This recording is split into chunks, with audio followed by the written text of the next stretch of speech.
waliwo self control nga waliwo ensonga n'okifuna munno naye nga okimanya alina obuzibu oba mulwadde. Abasajja bapracticinga nnyo self control ng'omukyala ali mu kaseera kali those days ezo special days zaffe ez'omwezi napracticinga naye kati waliwo tewali nsonga gwe n'ogaana bugaanyi ate mukola ekizibu ogaanye osula bwereere.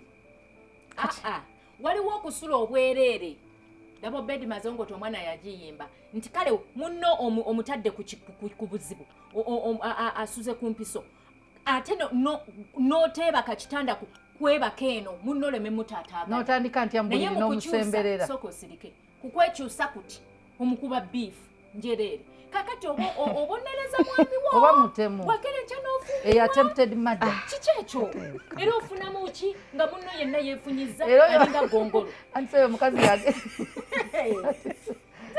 oyo mukazi agenda kujja gambe bamukwatidde mu bufumu. Auntie Sue, you have become a problem.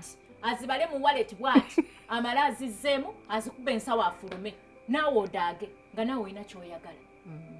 Because at the end of the day tetusanya kukwerumya ne bwe kiba ku ssente gezaako n'omusajja woba olina ekizibu gezaako akatono k'osobola mugambe by'olubuto olunuma naye kiganye. Ate ekyo ekintu bannaye singa mumanyi nti kintu kisufu mwandibadde temudda naawe okutwekolezaako. Ate abakyala ffe tusinga okufunamu naye mulaba abakyala mwenna mwenyoola mwebuzaabuza ffe tusinga okufunamu tutya Pavini otekamu maanyi ki mu nsonga. Nze neesonyiwa nzije mu mboozi yo atusumvaako. Neesonyiwa mukwano. Release me. Release me. Relaxation. Tubeera mu receiving end. Neesonyiwa. Nkoye omutwe gunnuma nasiibye bubi boosi yantulugunyizza essaawa eno. Ezo essaawa eba yakuteesa ku bya boosi. Muve mu ffujjo.